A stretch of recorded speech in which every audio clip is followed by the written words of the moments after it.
if you have a small shop like me and you can relate, um, you got to make the most of the small work area that you have. So usually when I'm working on a little project, my tools are laying all over the damn place. So I figure I'd make a little bitty slot for the chisels in my handsaw.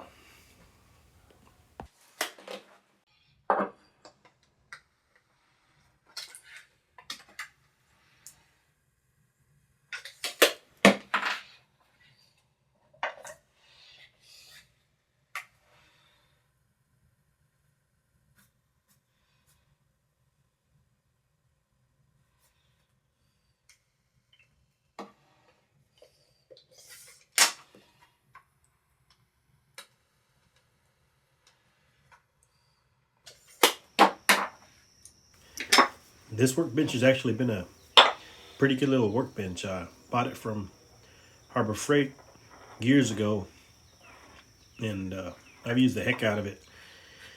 I've made a couple of little modifications, like that vise that I made in one of the previous videos. I'm planning on doing a couple of other things on it.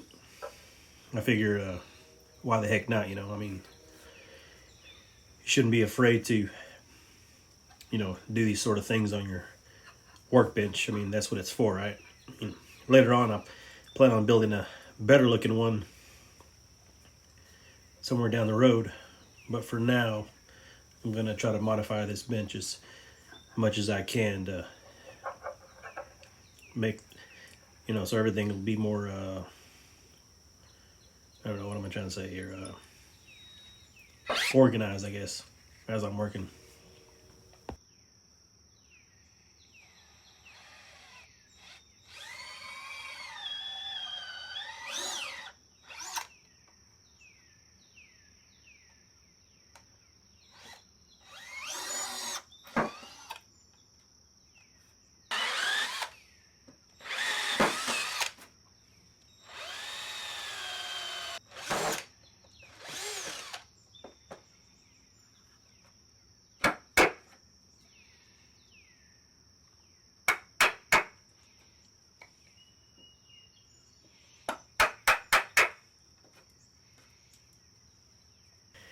Now this is my favorite part right here. This is the part where I screw up my mortise and chisel because I didn't check the side of the bench.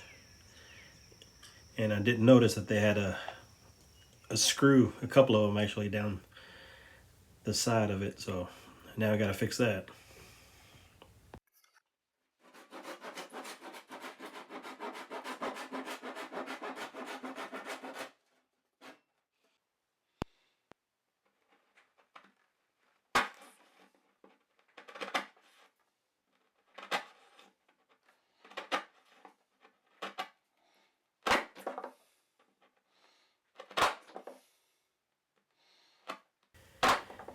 And I'm not too worried about blowout on the bottom of this. Yeah, I have a little bit of it, but like I said, it's a Harbor Freight bench. It's not that really big of a deal to me, as long as the top side of it looks pretty good.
I've been working on making a screw box. I'm not sure how familiar some of you guys are with these old style of boxes where you can manually make threads on a rod, but I sort of made one work on the last video, which is what I made that thumb screw with. This one's, I think I've gotten it a little bit better now. The threads are better looking, so I'm pretty close to where I can finally make an actual one with handles and everything.